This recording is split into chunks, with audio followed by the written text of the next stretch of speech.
우리가 설교 말씀을 들을 때는 참 은혜가 되고, 그리고 그 말씀을 가지고 힘을 다해서 한 주간 열심히 살아갑니다. 그런데 시간이 지나고 나면 사실 우리가 들었던 모든 말씀이 다 생각이 나지는 않습니다. 물론 그 말씀들은요, 내 마음 속에 그리고 우리 삶 속에 다 고스란히 남아있고 신앙으로, 믿음으로 축적되어지는 것이죠.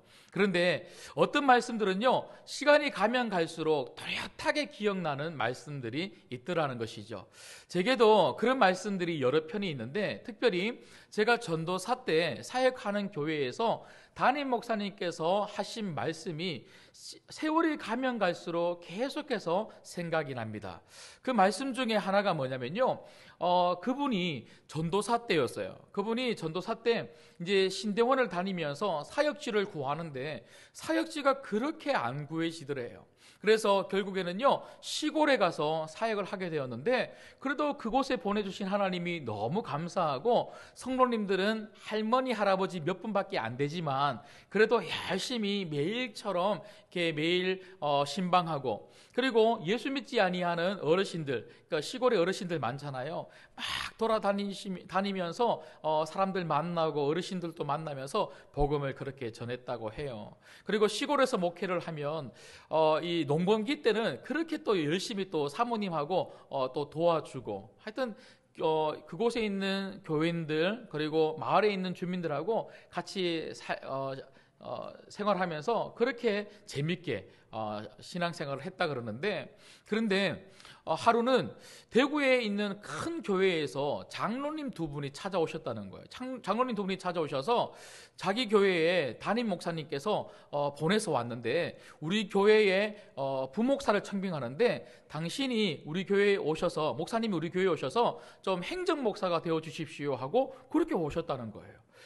이 목사님이 한 번도 뭐 어떤 교회에 옮겨보려고 원서를 내거나 그렇게 하지도 않았는데, 그렇게 장로님들이 오셔서 자기를 모시고 가려고 하니까 굉장히 이상했다는 거예요. 여러분, 지금도 그렇지만 담임 목사를 청빙할 때는 뭐 간혹 뭐 장로님들이 오시기도 하고 그렇게 해서 모시고 그래 우리가 청빙 그러지 않습니까? 청빙해서 이렇게 모시고 가기도 하지만, 부목사를 그렇게 장로님들이 모시고 가는 경우는요, 당시도 흔하지 않았다 그래요. 근데 그 목사님이 그런 이야기를 하시면서, 그래서 그 대구에 있는 큰 교회에서 이제 행정을 하고 그리고 목사로서 잘 훈련받아서 지금 이렇게 담임이 되었다 그렇게 말씀하시면서 뭐라고 말씀하시냐면, 내가 어디에 있더라도, 내가 시골에 있더라도, 내가 깡촌에 그렇게 작은 교회에 성도 몇 명밖에 되지 아니하는 그런 교회에 있더라도 하나님은 나를 주목해서 바라보신다. 하나님이 나를 주목해서 바라보시고 나를 들어서 그렇게 대구까지 데리고 나오셔서 부목사로 잘 훈련시켜서 이렇게 담임 목사로 하나님이 사용하시는 것처럼 하나님이 여러분들도 그렇게 주목해서 바라보시고 사용하십니다. 이런 설교를 하셨어요. 제가 그 설교가 너무 기억에 남는데, 제가 그 설교가 기억에 남아서 오늘 말씀의 제목도 무엇입니까? 하나님이 주목하여 쓰시는 사람. 하나님이 주목하여 쓰시는 사람. 여러분, 하나님이 오늘 또 여러분을 주목하여 바라보고 계시고 여러분을 반드시 들어 사용하여 주실 줄 믿습니다. 이 믿음이 여러분 오늘 이 예배 중에 여러분 마음 가운데 강력하게 일어나기를 주님의 이름으로 축복합니다. 오늘 본문에 보면 그렇게 하나님이 주목하여 바라보시고 하나님이 붙잡아 사용하신 한 사사의 이야기가 등장하고 있습니다. 그의 이름은 바로 입다입니다. 근데 오늘 말씀에 보면 이 입다의 출생 배경에 대해서 이렇게 설명합니다. 오늘 1, 2, 3절 말씀을 다시 한번 보시죠. 길르앗 사람 입다는 큰 용사였으니 기생이 길르앗에게서 낳은 아들이었고 길르앗의 아내도 그의 아들들을 낳았더라. 그 아내의 아들들이 자라매 입다를 쫓아내며 그에게 이르되 너는 다른 여인의 자식이니 우리 아버지의 집에서 기업을 잊지 못하리라 한지라. 이에 입다가 그의 형제들을 피하여 돕 땅에 거주하며 잡류가 그에게로 모여와서 그와 함께 출입하였더라. 아멘. 여러분, 여기 보시면 입다는 어떤 사람이었습니까? 기생의 아들이었습니다. 말이 좋아서 기생이지요, 몸을 파는 매춘부입니다. 자기 어머니가 그런 거예요. 그리고 그 길르앗에게는 또 다른 아내가 있었는데 그 아내가 낳은 아들들, 적자들이 있는 거예요. 그러니까 입다는요, 기생으로부터 낳은 아들. 그러니까 적자가 아니라 서자인 거죠. 인정받지 못하는 서자. 그래서 오늘 말씀을 저희가 방금 읽었던 것처럼 그런 또 다른 아내의 아들들로부터 미움을 받고요, 급기야는 그 아들들로부터 쫓김을 당합니다. 그리고 도비라고 하는 땅 한 25km에서 30km 정도 떨어진 곳에서 그렇게 살면서 이 주변에는 어떤 사람들이 있습니까? 잡류. 제가 조금 이따 다시 설명드리겠지만 이런 삶을 지금 살아가는 거예요. 잡류들과 함께 같이 살아가는 삶. 여러분, 이 입다의 이런 출생 배경을 보면요, 어디에도 입다의 삶 속에는, 자라나는 과정 속에는요, 전혀 소망이 없습니다. 좋은 환경이 결코 아닙니다. 기대할 만한 그런 가정이 못 되었다는 것이죠. 좋은 조건이 아닙니다. 악조건 속에서 살아갑니다. 그런데 여러분, 이런 입다의 이런 출생 배경 다음에 지금 이스라엘 백성들 가운데 어떤 일이 일어나냐면요, 4절 말씀에 보니까 암몬 사람들이 이스라엘을 쳐들어온다고 하는 그런 위기가 발생한 겁니다. 이런 위기 속에서 여러분, 너무나 안타까운 것은 오늘 5절 6절 말씀에 보니까 암몬 사람들이 이스라엘을 쳐들어오는데 이스라엘 안에는요, 누구도 이 암몬 사람들을 대적해서 싸울 만한 장관이 한 명도 없는 거예요. 약해질 대로 약해 빠진 이스라엘의 모습들, 너무 비참하지 않습니까? 적군이 쳐들어오는데 그 적을 맞서서 싸울 군인들을 데리고 앞서 나가 싸울 장군, 리더가 한 명 없는, 리더가 없는 이스라엘. 왜 그럴까요? 죄 때문입니다. 죄 때문. 여러분, 우리가 이 사사기 말씀을 계속해서 살펴봤던 것처럼 이스라엘 백성들이 죄를 지었을 때는요, 늘 언제나 약하여졌다는 것이죠. 그렇게 약하여졌을 때에 하나님은 주변 국가들을 들어 이스라엘을 깨닫게 해 주셨습니다. 지금도 역시나 마찬가지로 죄 가운데 있었던 이 이스라엘이 약하여질 대로 약하여지고 리더 한 명 없는 암울한 시대. 이 암울한 시대에 지금 사람들, 장로들이 모여서 좀 의논을 하는데요, 이 장로들은 누굽니까? 바로 그 입다를 쫓아내었던 형제들이죠. 이들이 함께 모여서 누가 나가서 싸울까 봤더니 아무도 없는 거예요.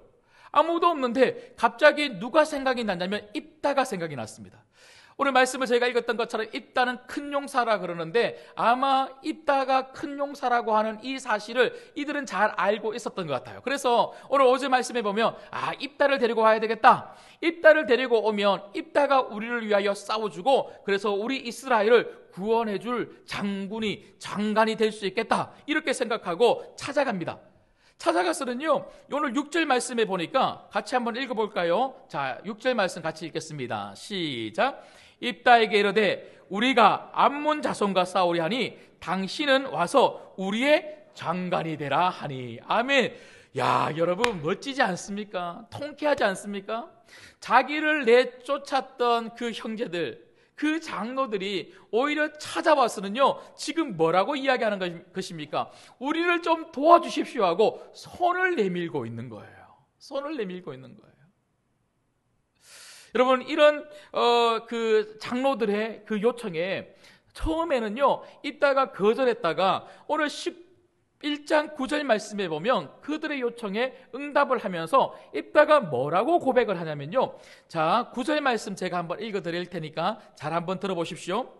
입다가 길앗 장로들에게 이르되 너희가 나를 데리고 고향으로 돌아가서 암몬 자손과 싸우게 할 때에 만일 여호와께서 그들을 내게 넘겨주시면 내가 과연 너희의 머리가 되겠느냐 하니. 여러분, 장관이 되어달라고 하는 이 길르앗 장로들의 요청에 지금 입다는 뭐라고 이야기를 하고 있냐면요, 당신들이 나를 데리고 온 것 같지만 나를 이스라엘을 위하여 세우시는 분은 바로 하나님이시라고. 하나님이 나를 지금 세우시는 거라고. 하나님이 나를 세우시고 하나님이 나를 도우시고 하나님이 우리를 도우시면 우리가 전쟁에서 승리할 수 있다고 이 놀라운 고백을 하고 있는 것이죠. 여러분, 사람들이 우리를 도와주는 것 같고 사람들이 우리를 세우는 것 같지만 우리를 주목해서 바라보시고 우리를 사용하시고 우리를 세우시고 우리를 쓰시는 분은 바로 하나님이신 줄 믿습니다. 이렇게 있다가 그 도읍 땅이라고 하는 곳에서 그렇게 혼자 외롭게 힘들게 잡류들과 함께 거하며 그렇게 살았을 때에 아무도 주목해서 바라보는 것 같지 않았지만 하나님이 주목해서 바라보셨을 때에 장로들을 보내어 오히려 그 도읍 땅에서 그 입다를 이스라엘을 위한 사사로 데리고 나와서 사용하여 주셨다는 것이죠. 여러분, 우리가 어떤 조건에 살고 있는가가 중요한 것이 아닙니다. 어디에서 내가 지금 살고 있는가? 어떤 형편에 있는가? 어떤 조건을 가지고 있는가? 그러한 것이 중요한 것이 아니고 하나님이 주목하여 바라보고 계시는가? 내가 아니라 하나님입니다.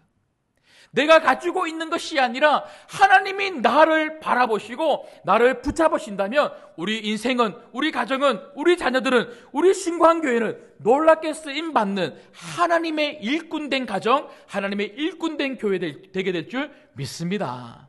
여러분, 주안동, 대한민국 안에서도 주안동, 사람들이 주안동 그러면 여러분 인천에서야 그렇게 알겠지만 많은 사람들이 얼만큼 그렇게 알겠습니까? 주안동 중에서도 주안 3동에 이렇게 작은 동네에 있는 우리 신광교회, 여러분 누가 보신다고요? 하나님이 보십니다. 하나님이 우리 교회를 보신다면 하나님이 우리 교회를 들어 정말 인천을 살리고 대한민국을 살리고 열방을 살리는 그런 교회로 반드시 사용하여 주실 줄 믿습니다. 여러분, 그러고 보니까 다윗도 그렇습니다. 다윗도 마찬가지입니다. 여러분, 아무도 다윗이라고 하는 그 작은 소년, 그 어린 소년을 주목하지 않았습니다. 시골에서 살고 있는 그 다윗, 심지어 여러분 하나님 말씀의 명령을 듣고 그 이새의 집에 사무엘이 왕으로 세울 만한 제목감이 있는가 하고 찾아갔을 때에 여러분 그 아버지 이새가 다른 아들들은 사무엘에게 다 자랑하면서 보여줬는데요, 유일하게 안 보여준 아들이 누굽니까? 다윗입니다. 이새가 생각할 때에 자기 아들은 왕이 될 만한 아들이 아니었다 이렇게 생각한 거예요. 아버지마저 그 아들을 무시했습니다. 오히려 그 다윗을요 일하러 보냈습니다. 양치러 그렇게 보냈단 말이죠.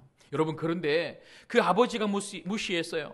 그 형제들이 무시했어요.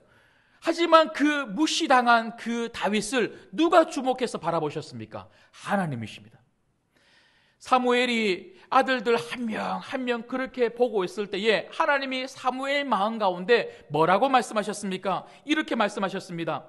내가 보는 것은 사람과 같지 아니하니 사람은 외모를 보거니와 나 여호와는 중심을 보느니라.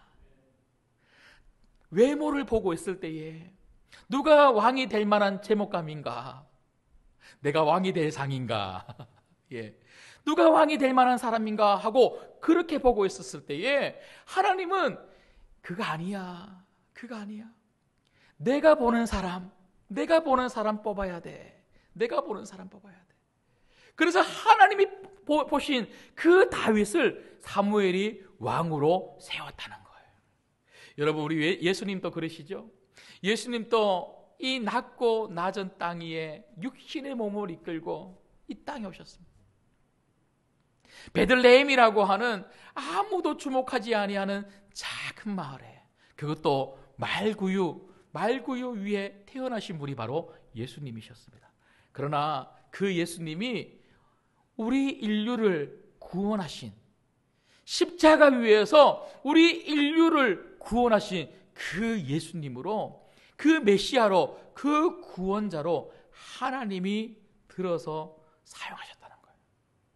우리 예수님은 하나님이셨지만 하나님 아버지께서 우리 예수님을 통하여 우리를 정말 놀랍게 구원하여 주신 줄 믿습니다. 어디에 있는가가 중요한 게 아니고 내가 어떤 사람인가가 중요한 게 아니고 하나님이 보시는가. 여러분, 하나님 눈에 띌 수 있는 여러분 되시기를 주님의 이름으로 축복합니다. 그리고 하나님이 보고 계신다는 것을 믿으시기를 간절히 소망합니다. 여러분, 그렇다면 이렇게 하나님이 우리를 주목해서 바라보시고 언젠가는 하나님이 우리를 붙잡아 하나님의 일꾼으로 사용하여 주신다면, 그렇다면 지금 현재 하나님이 나를 붙잡아 사용하실 때까지 나는 어떤 삶을 살고 있어야 하는가? 지금 현재 오늘 나는 어떤 삶을 살아야 하는지 두 가지 오늘 말씀을 통하여 좀 교훈을 받고자 합니다. 첫 번째는요, 우리는 현재 내 삶을 충실히 살아야 합니다. 여러분, 좌우로 앞뒤로 이렇게 한번 인사하시죠. 충실하게 살아가십시오. 인사하시겠습니다. 충실하게 살아가십시오. 충실하게 살아가십시오.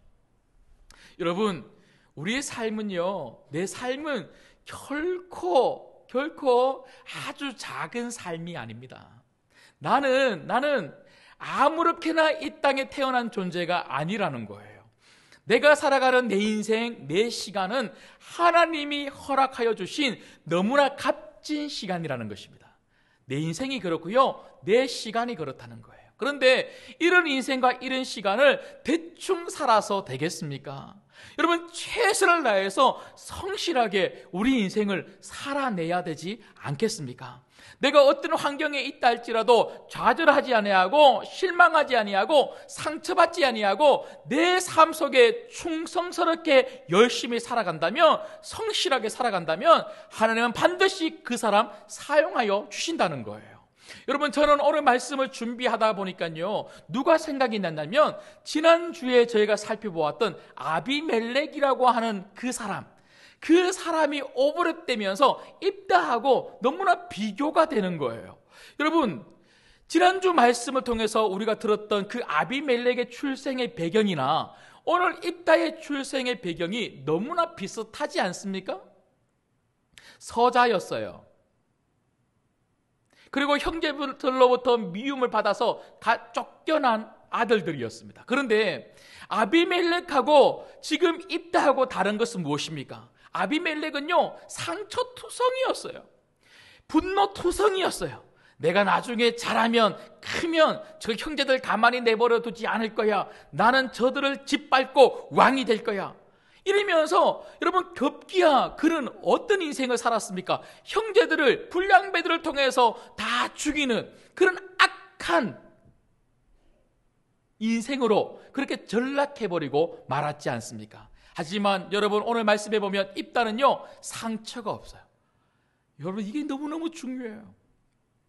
여러분, 아무리 힘들다고 해서, 어렵다고 해서, 조건이 안 좋다고 해서 무조건 상처투성이로 사는 게 아닙니다. 하나님 안에서 다루어지면요, 우리 상처 없이도 살 수 있다는 거예요. 여러분, 입다는 상처 없이, 그리고 그 안에 분노를 가지고 여러분, 자신의 인생을 비관하고 좌절하고 분노하면서 어떻게든지 그 형제들에게 복수해야지, 복수의 칼날을 갈면서 그는 산 것이 아닙니다. 그렇게 인생을 허비하고 허랑방탕하게 산 것이 아닙니다. 여러분, 오늘 말씀해 보시면 여러분, 입다는요, 자신의 인생을 얼마나 멋지게 충실하게 살아냈는지 모릅니다. 비록 서자였고 자기 어머니가 기생이었고 형제들로 내쫓김을 당했고 심지어 자기 주변에는 그런 잡류들밖에 없었지만 입다는 오히려 그 삶 속에서 최선을 다해서 비록 작은 삶이지만, 비록 초라한 삶이지만 그 삶 속에서 최선을 다하여 살았다는 거예요. 여러분, 특별히 오늘 3절 말씀을 보시면요, 자, 제가 한번 읽어드릴게요. 이에 입다가 그의 형제들을 피하여 돕 땅에 거주하매 잡류가 그에게로 모여와서 그와 함께 출입하였더라. 여러분, 입다가 돕 땅에서 살고 있을 때에 그들 주변, 그 입다의 주변에 모여든 사람들은 누구라고 이야기하고 있습니까? 잡류라고 표현하고 있습니다. 우리 한글 성경에는 잡류라고 표현되어 있는데요, 이게 히브리 원문으로 보면 벨리알의 자식들이라고 하는 그런 의미를 가지고 있습니다.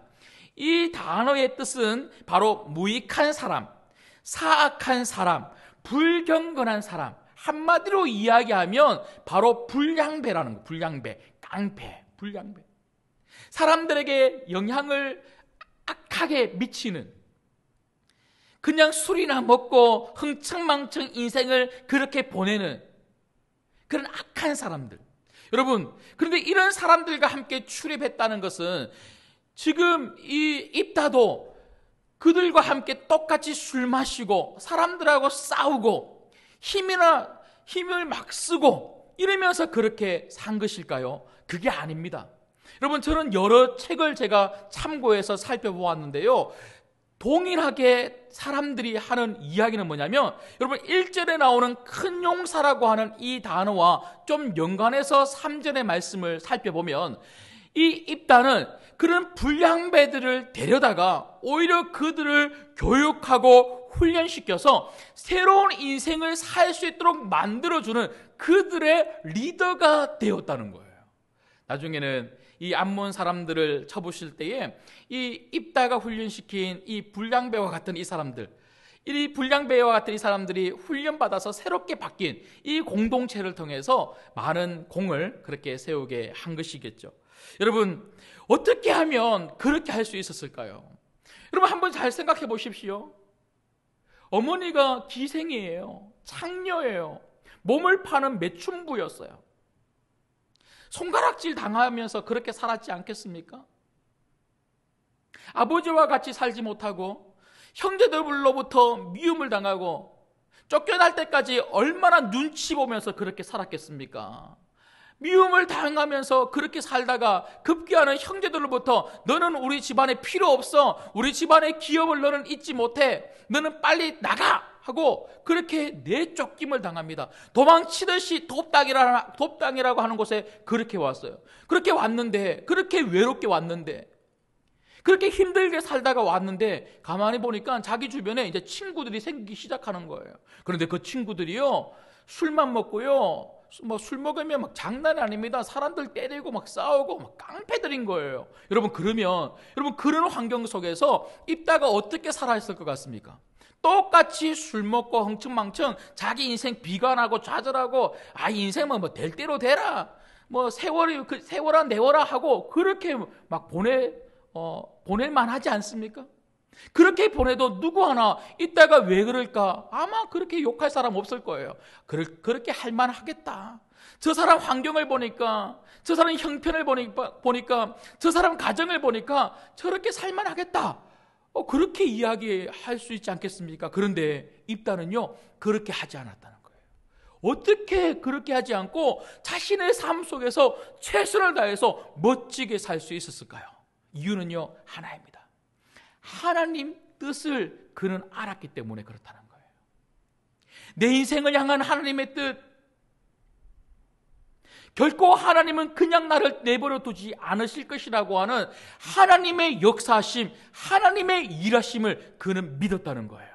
여러분, 앞서 우리가 살펴보았던 것처럼 9절 말씀에서 여러분, 입다의 그 마음 안에 있었던 생각이 무엇이었습니까? 그 입다의 마음 안에 있었던 생각은요, 만일 여호와께서 그들을 내게 넘겨주시면 하나님이 일하신다, 나를 하나님이 세우실 것이고 암몬 자손과 싸우실 때도 하나님이 싸워주실 것이라고 하는 그 믿음이 있었다는 거예요. 그때만 그 믿음이 있었을까요? 그때만 그런 생각이 있었을까요? 아닙니다. 자라는 모든 과정들 속에서 입다의 마음 안에는 하나님의 일하심, 하나님의 뜻이라고 하는 이 생각이 입다의 마음 가운데 있었다는 것이죠.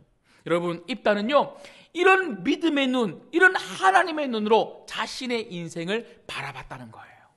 하나님이 내 앞에 계시고, 하나님이 내 인생을 붙잡고 계시고, 하나님이 나를 인도해 가시는데 어떻게 내 인생을 함부로 살 수 있겠는가? 여러분, 요셉도 마찬가지입니다. 여러분, 잘 아시는 것처럼 요셉도 형제들로부터 미움을 당했죠. 형제들이 요셉을 얼마나 싫어했던지 요셉을 죽이고 싶었어요. 요셉을 죽이고 싶어서 구덩이에 빠뜨렸습니다. 하지만 하나님의 도우심으로 말미암아 그 구덩이 속에서 극적으로 나오게 되죠. 나와서 어디로 갑니까? 애굽으로 팔려갑니다. 그런데 종살이하는 그 삶 속에서도, 애굽에 팔려가서 보디발의 집에서 종살이하면서도 요셉은 어떻게 삽니까? 종으로서 최선을 다해서 살아갑니다. 심지어 누명을 쓰고 감옥으로 잡혀갑니다. 근데 그 감옥살이 하면서도 요셉은 어떻게 살아갑니까? 죄수로서 최선을 다해서 살아갑니다. 어떻게 내가 이렇게 종으로 여기까지 팔려올 수 있지? 아니, 어떻게 이게 끝이 아니고 더 밑바닥 저 감옥으로 내가 쫓겨나올 수 있지? 자신이 억울해하고 그 형제들을 향한 분노와 그리고 정말 절망감을 가지고 그는 인생을 자포자기하면서 살았던 것이 아니라, 그는 어떤 환경 속에서도, 종살이 하면서도 감옥살이 하면서도 그는 그 자리에서 최선을 다해서 성실하게 산 거예요. 그 이유가 뭡니까? 하나님입니다. 하나님.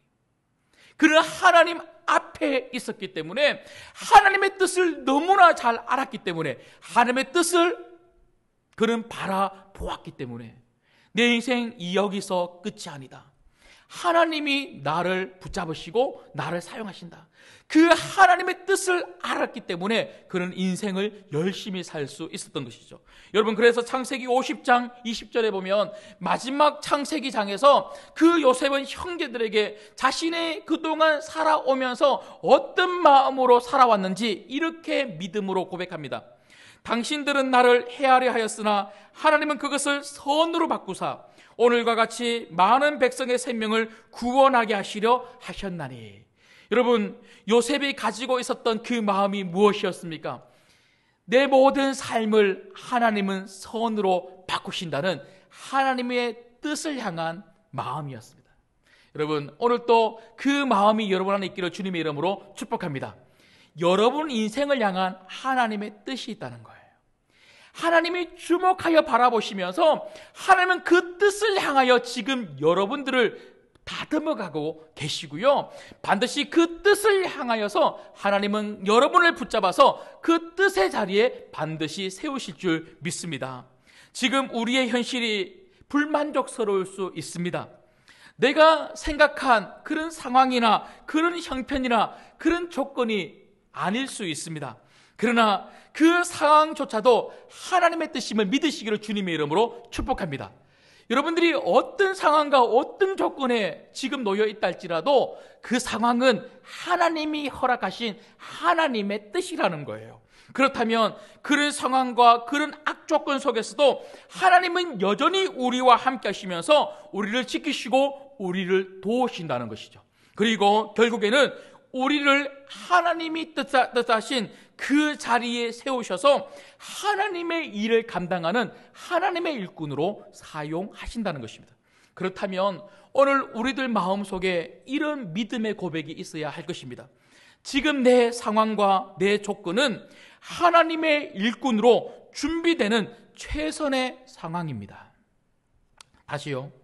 지금 내 상황과 내 조건은 하나님의 일꾼으로 준비되는 최선의 상황입니다.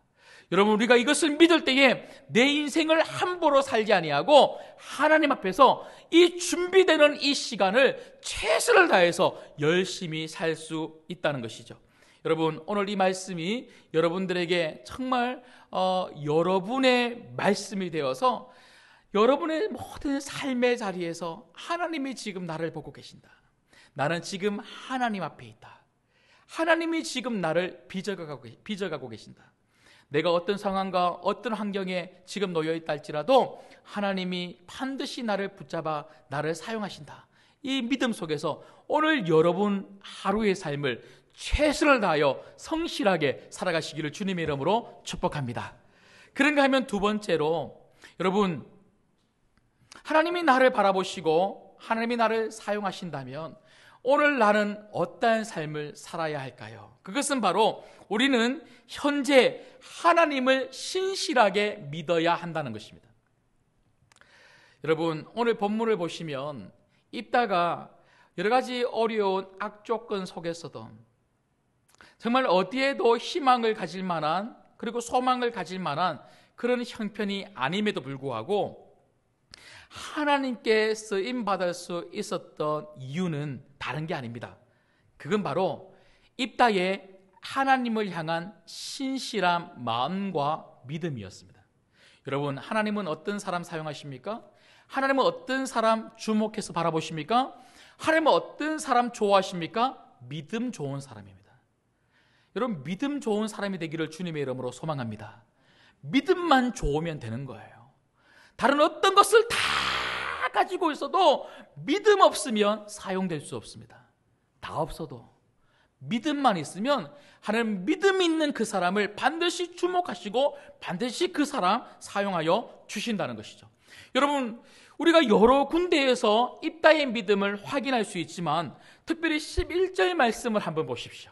자, 11절 말씀을 같이 한번 읽겠습니다. 시작. 이에 입다가 길앗 장로들과 함께 가니 백성이 그를 자기들의 머리와 장관을 삼은지라. 입다가 미스바에서 자기의 말을 다 여호와 앞에 아뢰니라. 아멘. 여러분, 11절 말씀을 보시면 드디어 입다가 이 이스라엘의 장로들, 그 형제들의 그 요청 앞에 이제 반응을 하죠. 반응을 해서 알겠습니다, 같이 가겠습니다, 당신들의 장관이 되겠습니다 하고 장관이 됩니다.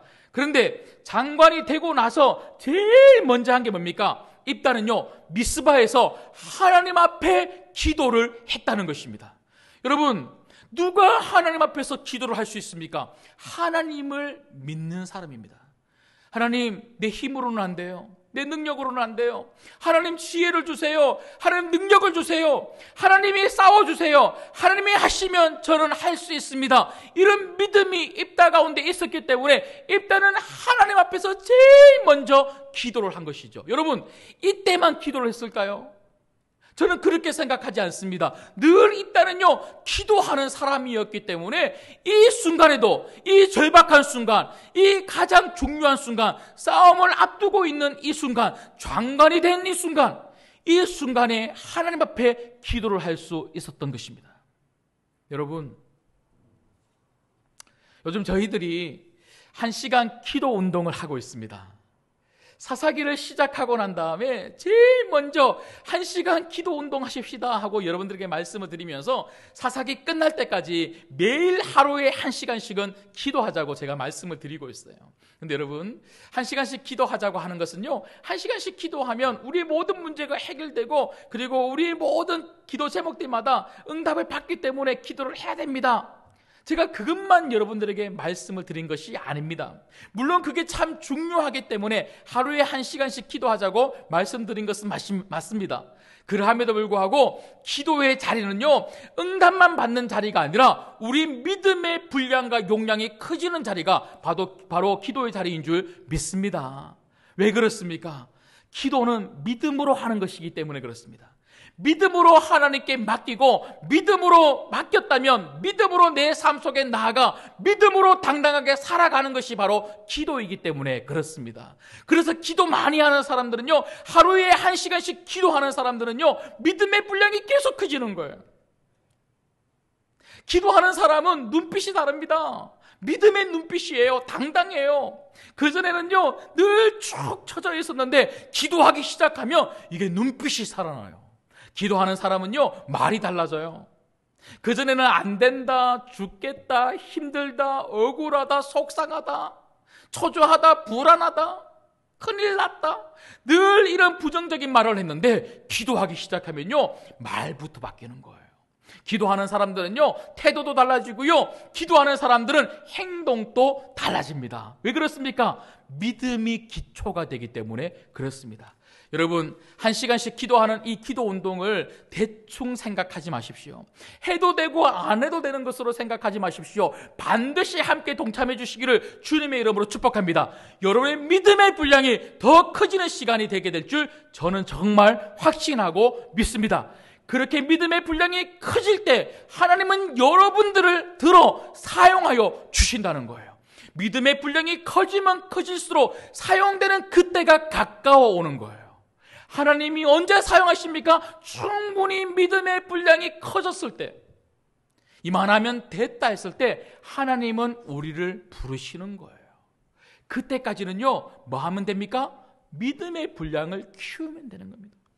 여러분, 그런가 하면 오늘 24절 말씀을 보시면요, 자, 24절 말씀을 우리 같이 읽을게요. 24절 시작. 내 신 그모스가 내게 주어 차지하게 한 것을 내가 차지하지 아니하겠느냐? 우리 하나님 여호와께서 우리 앞에서 어떤 사람이든지 쫓아내시면 그것을 우리가 차지하리라. 아멘. 입다가 장관이 되고 난 다음에 이제 사자를 암몬의 왕에게 보냅니다. 암몬의 왕에게 보내서 왜 당신들이 우리를 쳐들어오려고 하느냐 하면서 이런저런 말들을 전달하는 과정 속에서 오늘 이 24절이 포함되어 있는데요. 이 24절을 통해서 우리가 입다가 얼마나 믿음이 좋은 사람인지를 확인할 수가 있다는 거예요. 여러분, 입다의 믿음이 무엇이었습니까? 하나님이 쫓아내시면 누구도 가만히 있을 수 있는 사람은 없다는 거예요. 하나님이 하시면 너희들은 쫓김을 당할 수밖에 없다. 너희들은 반드시 이 싸움에서 진다. 여러분, 이것을 통해서 우리는 무엇을 알 수가 있습니까? 입다는 하나님의 능력을 믿었고요, 입다는 하나님의 힘을 믿었고, 입다는 하나님의 역사를 믿었다는 것입니다. 여러분, 입다처럼 이 하나님을 믿으시기를 주님의 이름으로 축복합니다. 하나님 앞에서 이렇게 입다는 믿음으로 살았고요, 입다는 하나님 앞에서 반응했고요, 하나님을 절대적으로 신뢰했기 때문에 하나님은 입다, 믿음 좋은 입다를 주목해서 바라보셨고, 하나님은 그 입다를 사용하셨다는 것입니다. 여러분, 우리 안에 믿음이 있다면 아무리 힘들고 절망스러운 환경과 악조건 속에서, 문제 속에서도 우리는 결코 무너지지 않습니다. 믿음은 우리를 버티게 만드는 힘이에요. 믿음은 우리를 버티게 만드는 힘이에요. 그런데 더 중요한 것은 믿음은 우리로 하여금 넘어지지 않고 버티기만 하는 것이 아니라 버티다 보면 하나님이 충분히 그 믿음의 분량이 찼을 때에 우리를 들어서 하나님의 놀라운 일을 감당할 수 있는 인생, 그런 가정, 그런 교회로 사용하여 주신다는 거예요. 여러분, 때문에 오늘 우리에게 정말 중요한 게 뭡니까? 믿음의 분량입니다. 믿음의 용량입니다. 믿음의 크기입니다. 여러분, 그 어떤 것을 여러분들이 키우기 위해서 노력하지 마시고 그것보다 먼저 여러분의 믿음을 키우시기를 주님의 이름으로 소망합니다. 하나님의 관심은 내 사람이, 내 일을 할 나의 사람이 얼마나 믿음이 큰가. 믿음 작은 사람은요, 하나님의 일을 할 수 없어요. 조금만 어려움이 와도 넘어져요. 조금만 힘든 일이 찾아오고 막 풍랑이 불면요, 막 여지없이 막 쓰러져요. 그런 사람들을 통하여 하나님의 일이 가능하겠습니까? 하나님은 믿음 큰 사람을 사용하십니다. 그리고 우리의 믿음을 키워가시는 거예요. 오늘 또 이 하루하루가 우리의 믿음이 성장하고 자라는 하루가 되도록 우리는 만들어야 되는 거예요. 여러분, 교회에서의 일꾼도 똑같습니다. 여러분, 교회의 일꾼은 어떤 사람이 교회의 일꾼이 되어야 됩니까? 믿음 제일 좋은 사람이 우리 신광교회 일꾼이 되기를 주님의 이름으로 축복합니다. 우리 교회가 그렇습니까? 그런 순으로 직분을 받고 있습니까? 여러분, 담임 목사로서 저는 정말 그렇게 생각합니다. 저는 정말 그렇게 생각합니다. 실력 있는 사람이 교회의 일꾼이 되는 게 아니고요, 믿음 좋은 사람이 교회의 일꾼이 되어야 된다고 저는 믿습니다. 늘 신실하게 예배의 자리에 오는 사람, 늘 무릎 꿇고 기도하는 사람, 교회에서 정말 늘 안 보이는 곳에서, 그늘진 곳에서, 정말 사람들이 오히려 가기 싫어하는 곳에서 하기 싫어하는 그 일을 제일 앞장서서 하는 사람, 성도들이 힘들 때 그들을 위해서 눈물 흘려주고 함께 기도해주고 격려해주고 보담아줄 수 있는 그런 믿음의 사람. 교회에서 새벽 예배에 같이 합시다. 같이 1시간씩 기도합시다. 로이스 유니게 프로젝트를 통해서 우리 자녀들에게 편지 씁시다. 우리 전도합시다. 영혼 구원에 앞장서서 정말 이번 11월 셋째 주일에는 정말 우리가 품었던 태신자들 우리가 전도해서 정말 하나님이 기뻐하시는 천국 잔치로 한번 만들어 봅시다. 이런 이야기를 할 때에 제가 가장 먼저 앞장서서 믿음으로 달려나가겠습니다. 이런 믿음의 일꾼들, 이런 믿음의 일꾼들이 우리 신광교회에 많이 많이 세워질 수 있기를, 그런 사람들이 우리 신광교회 앞장서서 달려나가는 직분자들이 될 수 있기를 주님의 이름으로 소망합니다. 여러분, 오늘 우리가 할 일은 다른 게 아닙니다. 묵묵히 하나님 의지하고 신실하게 믿음으로 신앙생활 잘 하는 것입니다. 여러분, 다른 거 하지 마시고 믿음 생활 잘 해보십시오. 예수님 잘 믿어보십시오. 성경 말씀 읽으시고요, 기도하시고, 여러분 삶의 자리에서 말씀대로 순종하면서 한 걸음 한 걸음 잘 살아보십시오. 반드시 하나님은 여러분 인생을, 여러분 가정을 축복된 가정으로 인도하여 주실 줄 믿습니다. 이 믿음으로 우리 삶 속에서 승리하는 모든 성도들 되시기를 주님의 이름으로 축복합니다. 큰 용사 입다처럼 하나님께 쓰임받아 어떠한 악조건과 어떠한 환경 속에서도 환경을 오히려 뚫고 일어서고 한계를 뛰어넘어서 하나님이 맡겨주신 사명을 멋지게 감당할 수 있는 충성스러운 하나님의 일꾼들 되시기를 주님의 이름으로 소망합니다. 말씀을 맺겠습니다. 완벽한 조건에 살아가는 사람들은요, 아무도 없습니다.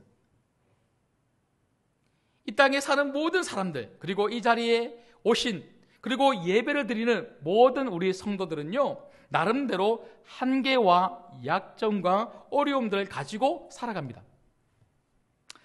그런데 어떤 사람들은요, 그런 자신의 한계와 악조건에 갇혀서 상처투성이로 자신의 인생을 허랑방탕하게 세월만 보내면서 사는 사람들이 있습니다.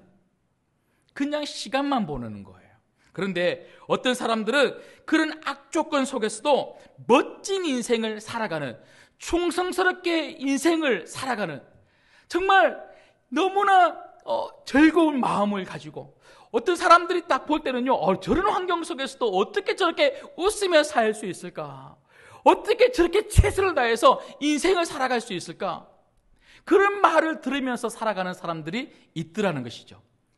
이 후자의 삶을 살아가는 사람들이 누구입니까? 그들이 바로 그리스도인 성도들입니다. 성도들에게는요, 하나님이 있기 때문에, 하나님의 그 놀라운 뜻을 우리가 잘 알고 있기 때문에 우리의 믿음의 눈을 가지고 그 하나님의 뜻을 우리가 바라보면서 오늘 내 삶을 최선을 다해서 하나님이 부르실 때까지 우리가 충성스럽게 살아갈 수가 있는 거죠. 무엇보다 하나님을 향한 이 믿음, 코람데오의 삶을 우리가 살아가면서 하나님 앞에서 오늘 이 하루도 우리가 다른 것 하지 아니하고, 다른 것을 우선시하지 아니하고 믿음 생활 잘하는 것, 믿음 생활 잘하는 그 삶을 우리가 살 수가 있더라는 것입니다. 여러분들이 어떤 조건에 지금 놓여져 있습니까? 어떤 삶을 지금 살고 계십니까? 여러분의 환경과 여러분의 배경이 무엇입니까? 여러분, 걱정하지 마십시오. 여러분의 환경과 여러분의 배경에 상관없이 하나님은 여러분의 하나님이십니다. 그 하나님이 여러분을 주목하여 바라보고 계십니다. 그 하나님이 여러분을 주목하여 바라보시고 여러분을 도우기 시작하신다면 여러분 인생이, 여러분 가정이 반드시 복된 인생, 복된 가정이 되게 될 줄 믿습니다. 여러분, 다른 거 다 필요 없습니다. 하나님만 계시면 됩니다. 하나님만 계시면 다른 것이 주어지는 것입니다. 다른 것을 가지려고 노력하는 것이 아니라 하나님을 붙잡으려고 노력하시기를 주님의 이름으로 소망합니다. 하나님 잘 믿으려고 여러분 노력하시면 그 하나님이 여러분 인생을 책임지십니다. 그래서 오늘 또 하나님이 여러분을 주목하시고 여러분을 사용하신다는 이 믿음을 가지고 여러분 삶 속에서 두 가지, 최선을 다하여 살아가십시오. 그리고 믿음 생활 잘하며 살아가셔서 하나님께 쓰임받는 여러분 인생과 여러분 가정과 우리 신광교회 되기를 주님의 이름으로 축복합니다. 이 시간 함께 기도하겠습니다.